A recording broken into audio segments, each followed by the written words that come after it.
Welcome to Best in Class. My name is AJ Madden. I have the honor and privilege of helping individuals and organizations become best in class at what they do. Today's guest is a great friend and mentor and coach of mine for over 20 years. Rob Oshinskie, owner of the award-winning Victory Sports and Fitness in State College, Pennsylvania. He's also the director of sports performance there.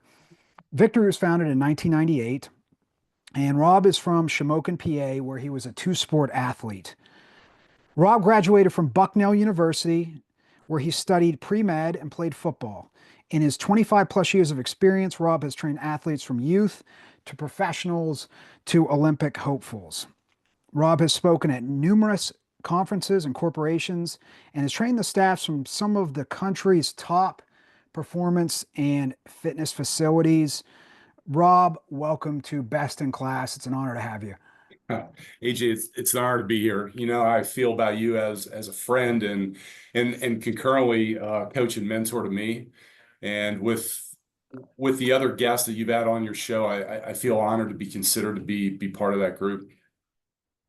Oh, excellent. I feel like this will be one of the most important episodes I ever record. I mean, I know it because of the positive impact you've had on my life in terms of health, fitness, nutrition, mindset. I mean, it's priceless. Now, when I first started working with Rob in my 20s, um, I didn't have a lot of money, but I wanted to get the best trainer I could not afford, essentially. And that's been my role to this day, is to get the coach or mentor I can't afford. That I'm not telling people to go into ridiculous debt, although I'm also not telling them not to, because when you're investing in an expert like Rob, Rob was about twice as expensive as the second best trainer, at the time when I was working with Rob. And the return on investment I got was at least 10x.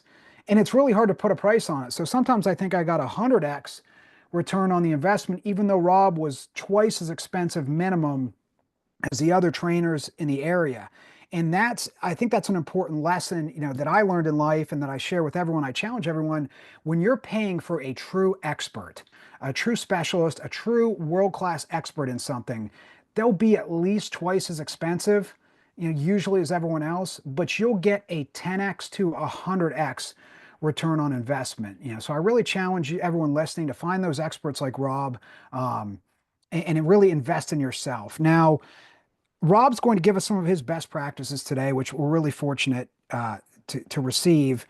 But let's start, Rob, if we can start with mindsets. What are 3 to 5 key mindsets that will help someone become best in class at what they do that you've practiced yourself and taught?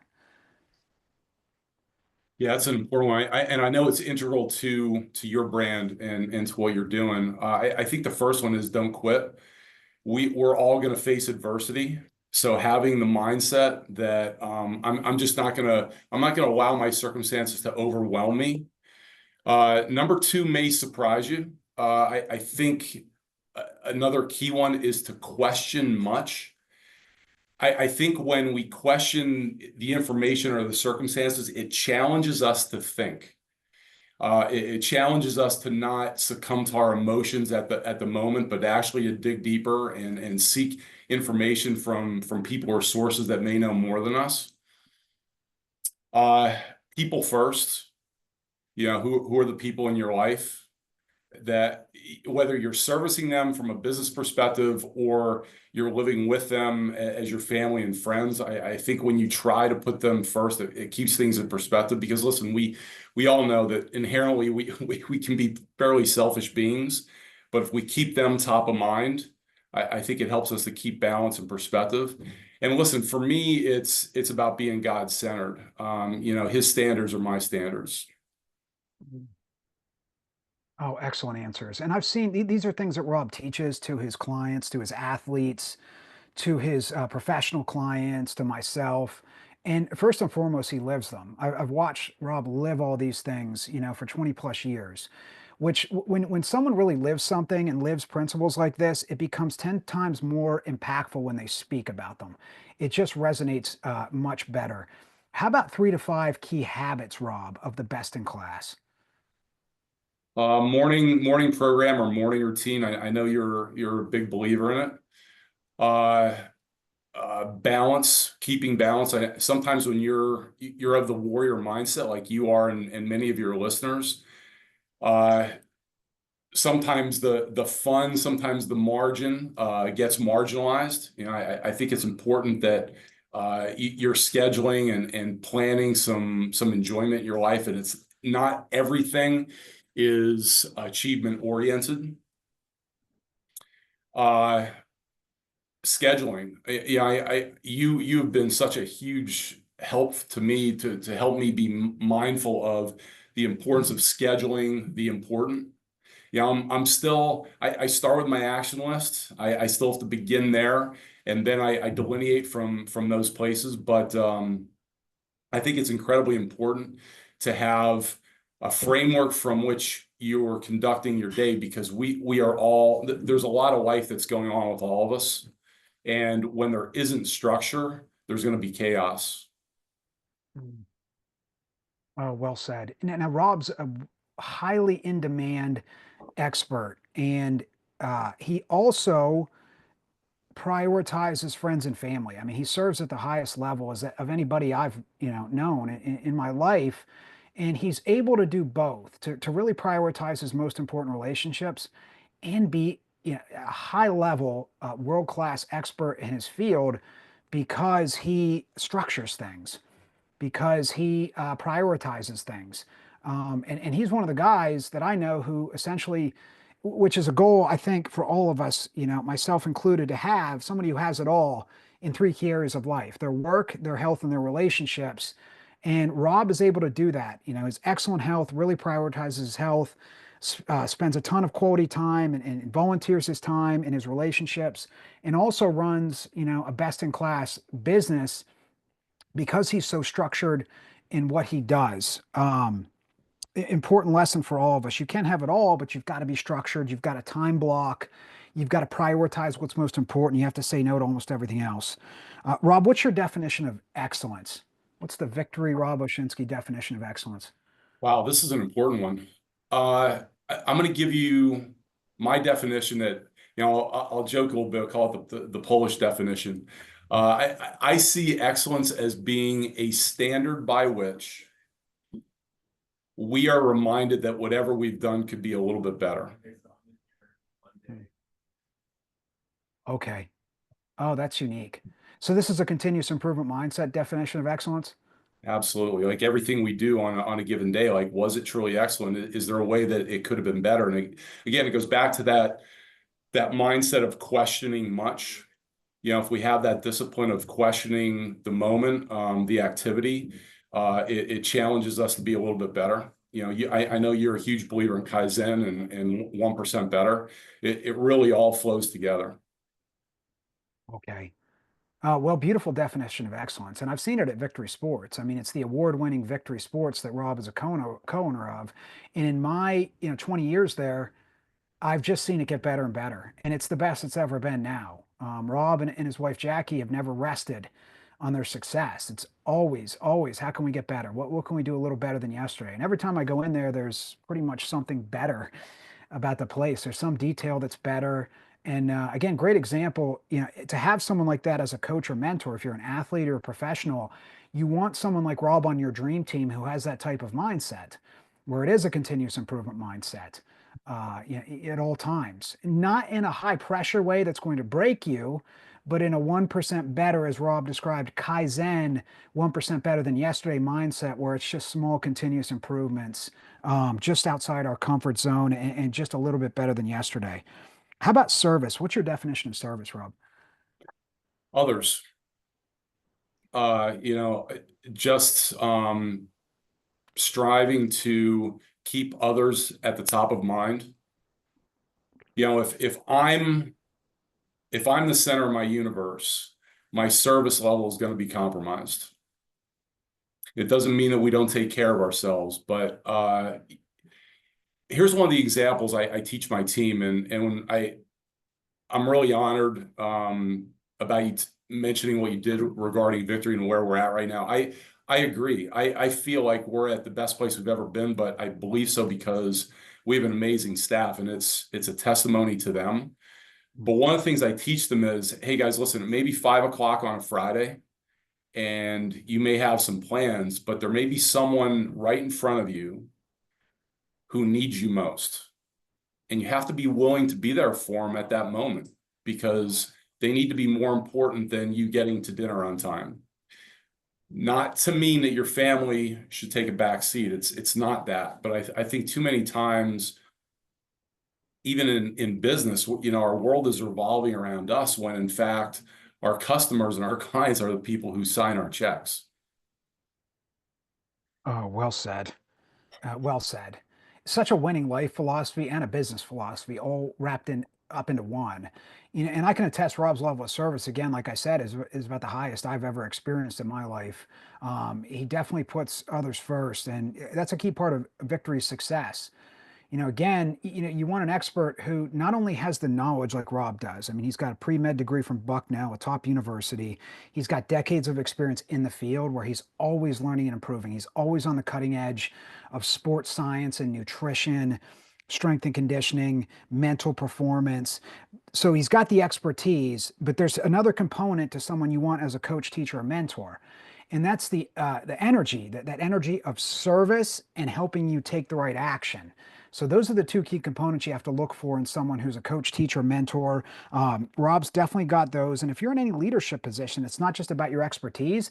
It's about what level of can you serve others, and can you energize them to take the one simple next action they need to.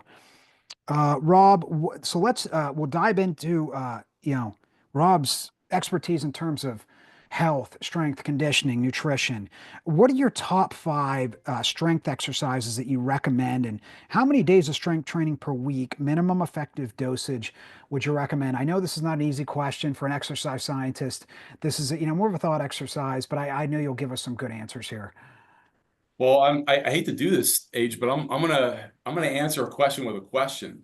Who's the population? Because that question is answered different if I'm talking about AJ Madden, or I'm talking about the 60-year-old woman who is sacrificially given to her family for 40 years and now realizes that she has to become a priority. So how about if you define the group, and I'll define the answer. Oh, yeah. Well, perfect answer. And that's anytime you're asking someone a question, a great tell if they're a true expert is they'll answer with, it depends. You'll get that it depends answer that Rob just gave, because he wants us to be more specific and precise in the question we're asking so he can give us the best answer. So let's say, Rob, it's a professional aged 25 to 50 who has a family and wants to train to have the best energy they can have, for longevity and for functionality of daily life. Is that good? Would you say that's That's good. okay? Yeah, so let's begin with one of my go-tos in terms of my phrases I share with my athletes. Legs feed the wolf. So we need to be lower body focused. However, I need to back up, because no matter what group we're talking about, probably number one, we've really come to realize this over the last couple of years, is breathing. So exercise number one, diaphragmatic breathing. Can you do it? If you can't, find someone that can properly instruct you on how to do that. But when breathing is inefficient, it affects movement, it affects core stability, it affects oxygen utilization, lots of things. So breath number one. Number two would I'd have to answer this from a standpoint of umbrella. We all need to develop core stability, and we have to understand, and this is one of my biggest mantras, core stability is not abdominal training. And this is, you and I have talked about this before. I would be a liar if I said to your audience that I have discovered the perfect way to strength train. There's different ways to accomplish a given fitness goal, as long as the concepts are consistent. But when you look at the science, when you look at the architecture of the lumbopelvic hip complex, you come to realize that your rectus abdominis is one muscle group, and there's 38 muscle groups that cross the hip. So if your focus of core training is on that one muscle group, or maybe that muscle group with external oblique, and you're training them in a manner that's movement based, I would argue you're really missing the point, because that's not how you create stability. When you look at what you do, generating a punch, is there movement? Absolutely. But as you generate the punch initially, there's got to be adequate core stability. So one of the things that one group of exercises that your audience could take with them, they're very simple to look up, is the McGill Big Three. Dr. Stuart McGill is arguably the #1 core stability guy on the planet. He's on everybody's podcast. So look up the McGill Big Three, learn those, and get great at them. But now to truly answer your question, we go back to legs, lower body. As you know, I'm a big single leg guy. So for the group that you just mentioned, and for most people, I'm going to start with what I call a reach. So imagine standing on one leg, maintaining neutral spines from head to the tailbone. You have natural spine curvature, and you both squat and hinge down to an object. So yes, you're bending your knee. Yes, you're hinging at your waist, but you're doing it in a coordinated, controlled manner. So that'd be #1. #2, most of us, a lot of Americans have what's called upper cross syndrome. So there's some degree of rounding of the shoulders and a forward head protraction. Well, we know the forward head position is in large part because we're on these too much, but it can also be the nature of your job. So I have a friend who's a gastroenterologist who's a member here at Victory. His first day in the gym, he had really strong head posture. And that's because of the nature of the position that he's literally in all day long at work. And that can be rectified. However, let me get to exercise essentially #3, number 2 in that order, but #3 including core. You need to be doing some type of rowing movement. Okay. So upper back posterior work, because some of that position is the byproduct of either overactive pecs or weak and underactive upper back. In the case of a lot of people, they really, I bet a lot of your listeners are very good at push-ups, and in perspective, not as good at pull-ups and rowing type movements. Okay. Any specific #3 would be a lunge, Okay. some type of a lunge pattern. Okay. #4 in my book would probably be a vertical pull. So again, the people in the population you mentioned, dead hangs, pull-ups, I think it's really critical, because we know that from a longevity perspective, grip is highly correlated to your quality of life. So it's really essential that you're training challenging grip exercises within your regimen. And then after that, I would say pressing movements, with overhead pressing being the least priority. Okay. Now, I know that some of your listeners are going to go, well, Rob, where's the hinge? AJ, honestly, this could be a 15 or 20-minute discussion of itself. I won't do that to you, but yes, we need to train the hinge pattern and get strong in it. And if your goals correlate with that, like, just listening to one of your recent podcasts with James Peratt, which was fantastic. I can't tell you how much respect I have for that guy and what he's done both personally and professionally. But there are truths relative to the lumbar spine. There's data, there's anecdotal evidence that you need to be careful with how much loaded hinging you're doing. I believe that pretty strongly. The back has a shelf life. I'm speaking right now with some back issues that I've dealt with for a while, and you have to ask yourself return on investment. Like, how important is it for me to be able to deadlift 3 or 4 or 5 or 600 pounds relative to the longevity of my back? Because eventually, when the back breaks down, then there's going to be a whole bunch of other exercises that are really critical to your health that are going to be compromised. Okay. Okay, excellent. Well, I can tell you a great answer, great nuanced answer there. I can tell you from working with Rob for years, he's had me do all these things that he recommends, and every single one of them improved my quality of life, in all kinds of different ways, from the breathing to the McGill Big Three to the upper back work, to different lunge patterns, and then also that the reach, uh, the cone reach, as you have us do. That one is so important, I found, for stability, balance, um, uh, leg strength. Yeah, I think it's a great one-stop exercise. Now, in terms of upper back work, Rob, lastly, and I see you did a 2-to-1 ratio, in terms of two of your exercises were posterior upper body. So it was one pressing, and then there was a hang or pull up movement, and then there was a upper back work.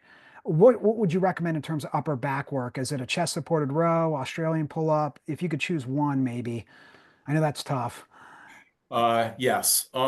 Ah, All the above. I think unless you have a really specific goal in mind, having an array of horizontal pulls is to your advantage. And you're going to gauge it on a given day. So let me give you an example of that.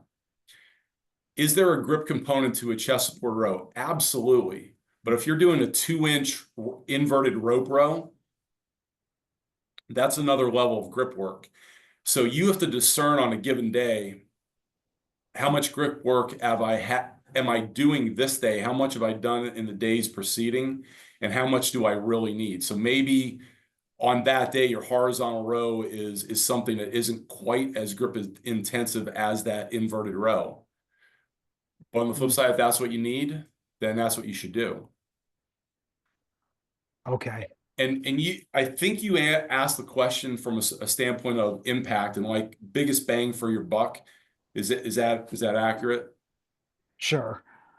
So these exercises will all fall under that category. But if the time allows, doing movements like face pulls, which I've come up with a version of it. I don't want to make it sound like I'm revolutionary, but I found a way to do it that most of my athletes really prefer, and actually most of my high level, CEO type guys do, and that is to actually lie on a low incline with a light barbell and raise up into the face pull position, touching the forehead with the bar. It Oh, really allows you to take out some of the guesswork of body position. Like, yes, that can be done standing, but if you look at the way most guys execute a face pull in the gym, their position is constantly changing and usually diverting to a negative position, where if I'm on that bench, I can keep the repetitions very consistent. And this is something that some of your listeners could look up, or I could delve in deeper if you wanted me to, but there's a guy named Ian King. He's a strength coach out of Australia that coined a term 20 plus years ago called the technical limits principle. mm, And what it essentially states is when you embark on a set, the more consistent each of those reps, the better the strength outcome. So when I'm training AJ Madden or I'm training Chris Collier, the running back for the Raiders or whoever, I want consistency of repetition. As you know, I'm an exercise Nazi. I want things to be done as well as that person is possibly capable of doing.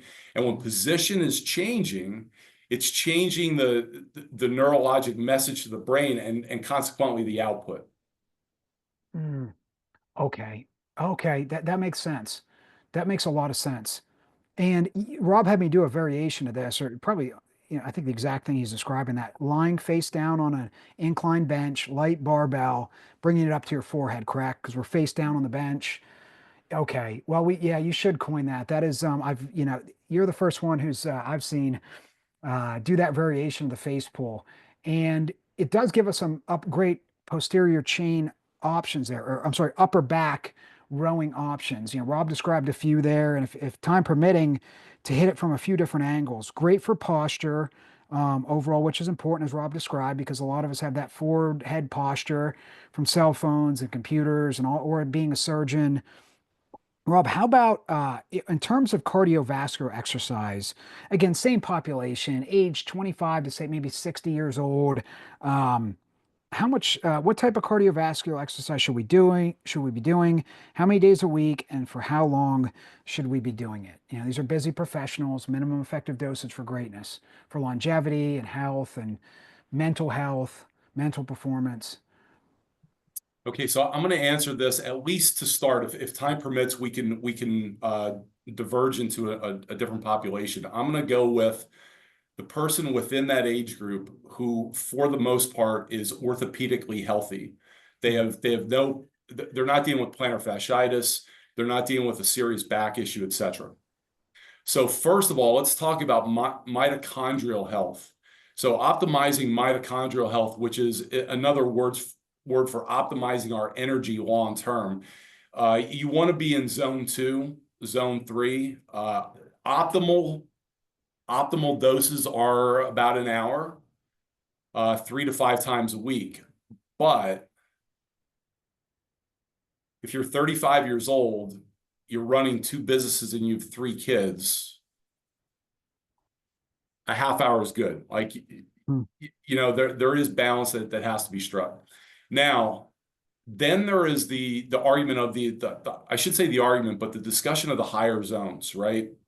So if we're really going to optimize glycolytic utilization long term and optimize VO2 max, we've got to get into zone 4 and zone 5, which is going to be interval training. It's going to be typically each bout is going to be 1 to 4 minutes Mhm. with anywhere from 4 to 8 bouts, which is going to comprise anywhere from 30 minutes to an hour, potentially even a little bit more. And that's some really taxing work. You can do a pretty good job of maintaining those glycolytic pathways if you're doing that at least twice a week. But again, if time allows and you can optimize it, now, once again, we're talking about 4 times a week. Now, here's where it can be relatively time efficient. So AJ Madden can get on a bike, let's say a stationary bike, maybe an Echo bike at the gym, and go in zone 2 for an hour, and then do intervals at the end. So you can train both zone 2 and zone 4, zone 5 in the same session and get benefit to both systems. Okay. It is not preferable to do the higher end work first, although that would seem to be the logical approach. The problem is if I kick in the glycolytic pathway early, I'm going to drive lactate.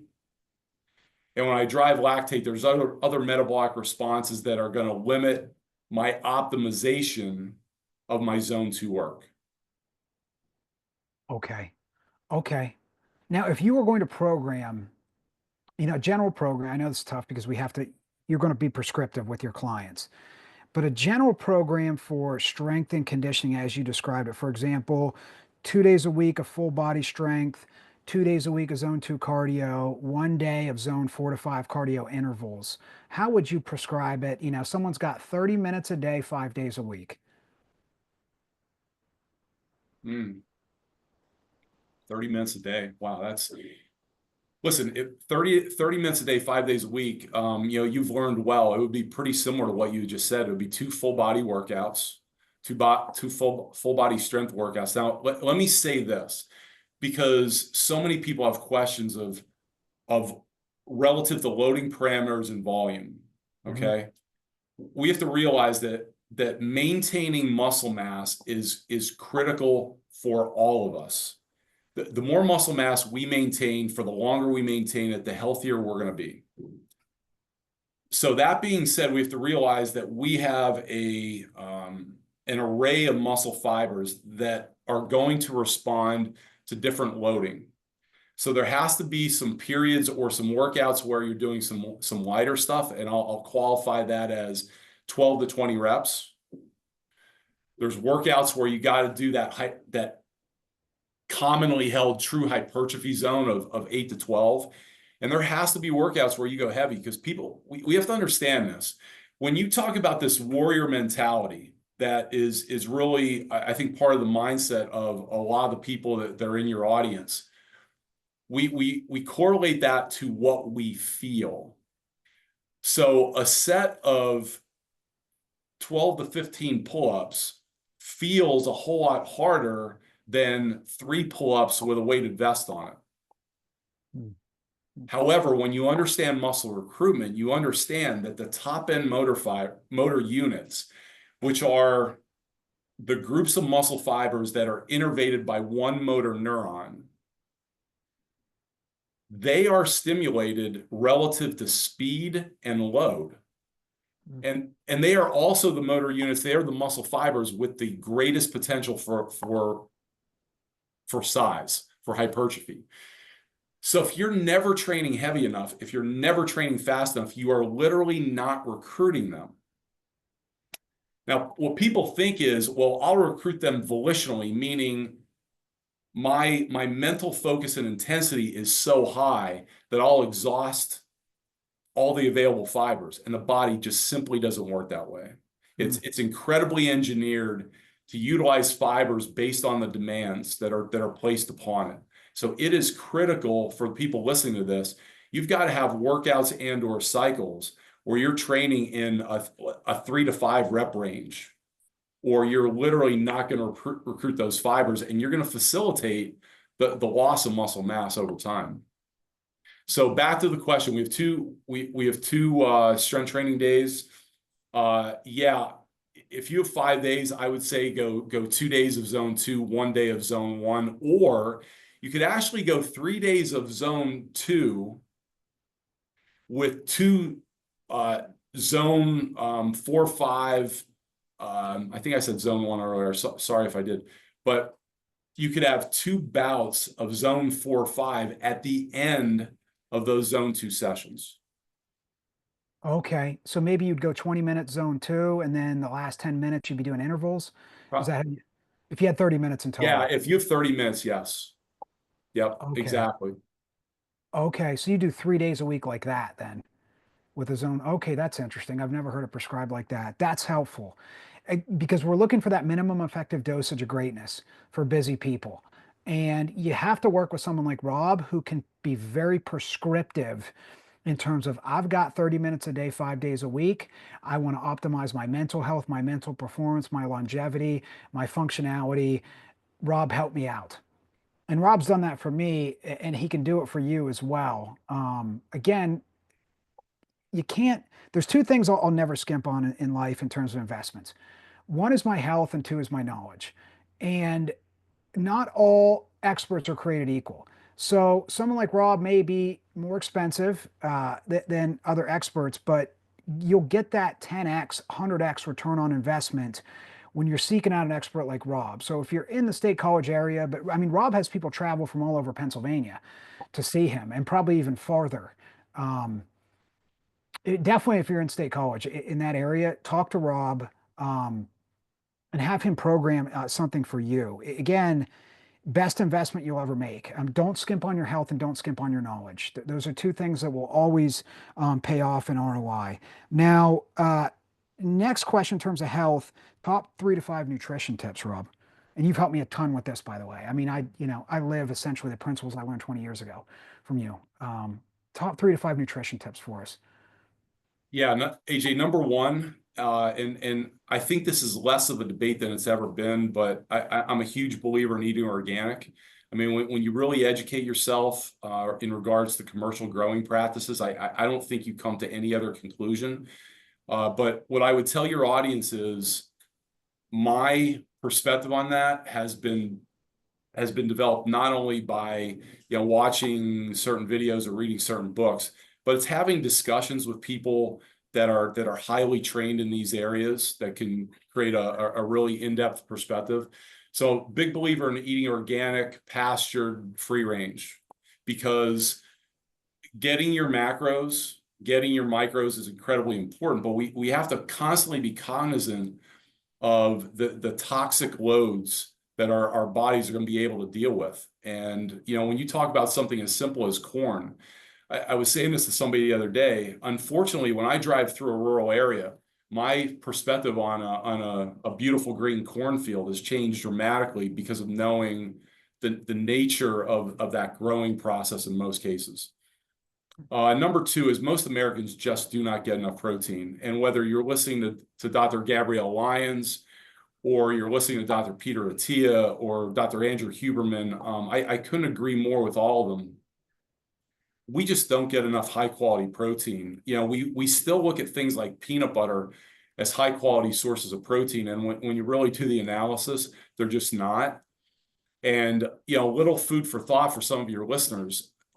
So these people who have a much higher level of expertise in nutrition than Rob Oshinskie does, they are fighting right now to get grass-fed red meat listed as a superfood. So if you really pause and think about that, that means that these people think, well, based on data, grass-fed red meat is so valuable that it is now on par with things like broccoli and kale.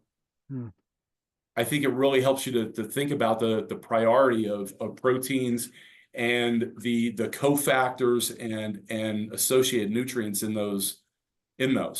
Number three would undeniably be, in general, fresh fruits and vegetables. Because if we think about it from the umbrella perspective of disease, we know that disease thrives in an acidic environment. We know that disease is combated by an alkaline environment, and most fruits and vegetables create an alkaline environment. So, and obviously the honorable mention is going to be water, but I'd be remiss if I didn't mention this. Your listeners have to realize they have to think about where that water is coming from. Where is it sourced, and what type of container is it in?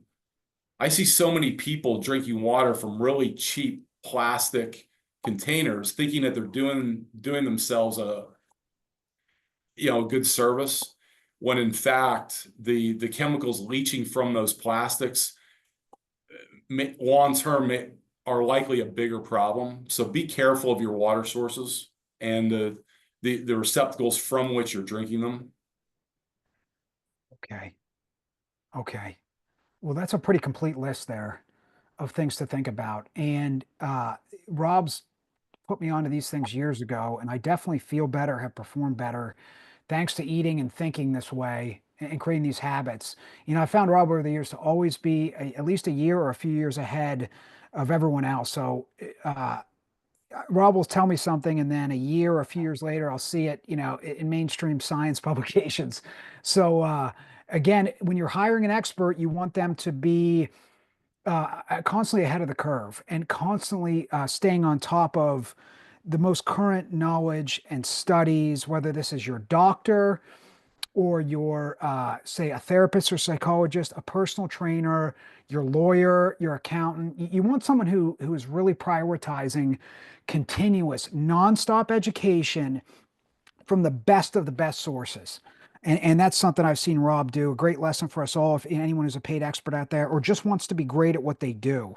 Rob, what are maybe a few supplements you'd recommend? Maybe 3 supplements you'd recommend us take? AJ, it's amazing. You know, creatine is not even arguably, it's the most heavily researched ergogenic aid on the planet. And when I call it ergogenic aid, we're talking about a supplement from which human performance is enhanced. But what's amazing is right now we have come to realize to a great degree over the last year or two that there's really well-defined cognitive benefits. So you should be consuming 3 to 5 grams of creatine a day. You probably are. I am. So for adults, it's an insurance policy for cognitive health. For others, it's a means of enhancing recovery, because at the most fundamental level, we talked about mitochondria before, but human health and performance all comes down to energy production. And at its most finite levels, we have what's called ATP, adenosine triphosphate. So you have this adenosine, what's called an adenosine moiety, with 3 phosphates off the end. And what happens is the body cleaves or cuts off the third, and the energy that's released is the energy that we utilize for life. Mm, And what creatine does is it helps the body to replenish that third phosphate. It also helps cells to volumize. So it helps the cells to hold a little bit more water. And water is critical to all cell processes. mm. So that would be not, and listen, not necessarily any order, but that's one that immediately comes to mind. Number two, I would probably have to say, in my opinion, not really most important is essential fats. And here's why. Most people I talk to can't really even define essential fats. So I'm going to quickly do this for you. What I tell my clients is when you look at protein, you can derive amino acids from many sources, and the body is incredible with being able to take incomplete sources of protein and create complete protein molecules. Essential fats are a different deal. We either ingest them or we don't. And if we don't, we are now deficient. Mm. And they are critical to the absorption and utilization of fat-soluble vitamins. So vitamins A, D, E, and K. And I would be shocked if everyone listening to this doesn't have a doctor who's telling them, hey, vitamin D is a big deal, especially in the Northeast. Well, your doctor is 100% right, but your body can't absorb and utilize that vitamin D if it doesn't have enough essential fats. Mm. It's critical for they are critical for brain function. They are critical for energy production. They are critical for eye health, skin health. Uh, just there's so many really important things. Hormonal production. So we have athletes at the highest levels who walk in the door and are consuming almost no essential fats, and they're wondering why they're not recovering well. They're wondering why their energy levels are incomplete. Well, it's really simple. They're actually compromising their hormonal levels. If my body wants to produce X amount of testosterone and I don't have the raw ingredients to do that, I'm not going to optimize my peak levels of testosterone. So I have to have the raw ingredients. Okay. So creatine, essential fats. Number three would be dependent on the individual. If you're a person who struggles with fruits and vegetables, it's probably going to be a multivitamin or a greens complex. Okay. If you're a person that struggles with protein, then it's probably a protein supplement. Okay. Oh, great nuanced answer. Okay. Oh, that's very prescriptive. Now, in terms of fish oil, what would you recommend people take? A few brands, maybe? You're always on the cutting edge of quality. In my experience, Victory sells the highest quality. Rob's gym that he owns, Victory Sports, always sells the highest quality supplements. He's very well vetted. What would you recommend in terms of daily dosage and a few brands that you believe in? Okay, so when you specifically target fish oil, it's kind of funny because some of the people in your audience may go to their doctor and their doctor may question this. I would caution your audience, do your own homework, because when you really look at the research, it's pretty clear that there is a positive correlation to omega-3s and optimizing cardiorespiratory health. Um, Typically, a 1,000 to 2,000 milligrams is certainly adequate. Now, I'm a big fan of oil complexes. So one of the products that we carry here is called Udo's oil.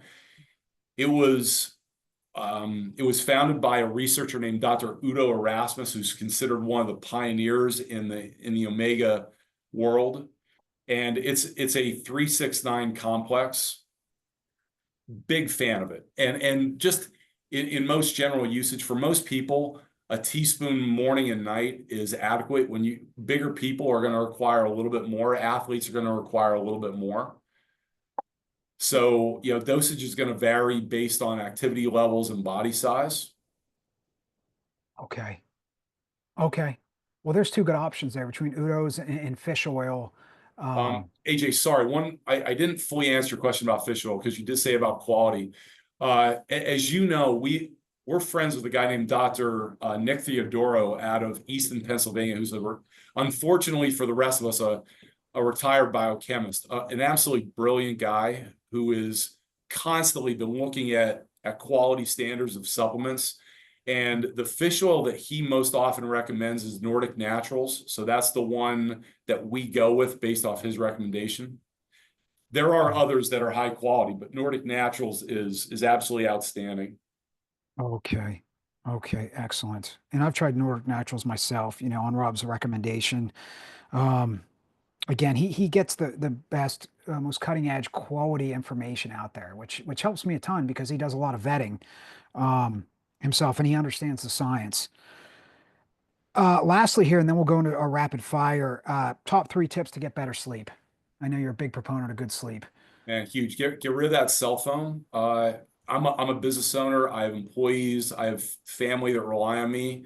I sleep in one end of the house. My phone is at least in the bathroom, which is 15 feet away. It's usually in the kitchen. Mm. Number two, create the darkest environment possible. Number three, be a guardian of your emotions in the hours preceding sleep.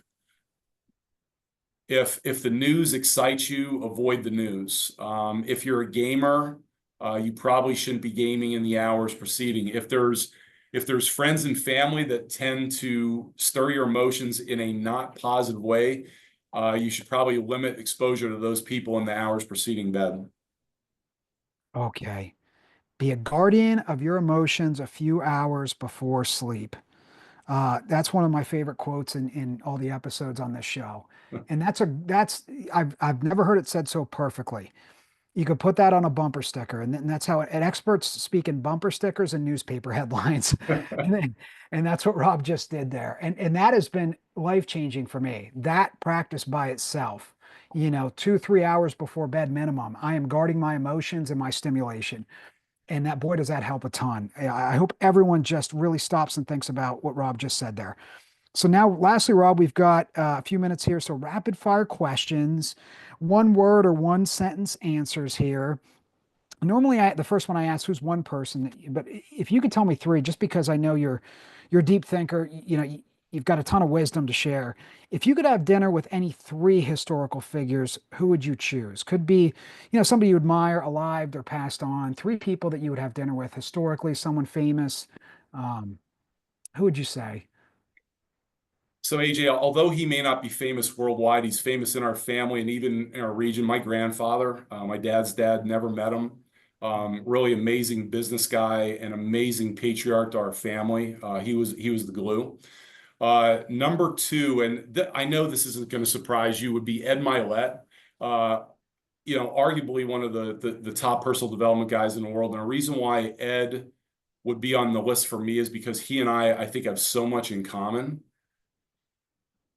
And number three, if you can, I know this is rapid fire. Give me a second to think about three, because here's the thing for me. When you sit down, when you ask the question in this context, the answer is laden in, okay, what am I going to derive from that conversation? Is it more spiritual? Is it more, health and nutrition? Is it more business? If it's business, you and I have this. Honestly, you've taught me so much. But another guy just based on business would probably be Alex Hormozy. Okay. If I'm just going business wise, if it's spiritual, it could be a number of people. I know some people in my circle would say Jesus Christ, but I don't know. I feel like to some degree I pray every day, so I feel like to some degree he and I are having coffee on a daily basis. So I guess that would be my answer as best I can in rapid fire. Oh, beautiful. Beautiful, nuanced, thoughtful answer. Thank you for that. How about a favorite quote, Rob? One of your favorite quotes? I'm honestly not trying to flatter you. One of my true favorites is "It's the start that stops us." AJ Madden. Oh. Uh, Um, Number two, and I'm going to paraphrase a little bit, but there's a deeper meaning in this. And in the book of John, Jesus says, uh, when doing a charitable act, do not let the left hand know what the right hand is doing. For when done in secret, for things done in secret, that God will honor you and bless you in public. mm, I think when we're really, if we're going to say we're doing things in a philanthropic way, it shouldn't be with the, uh, oh, what's the word?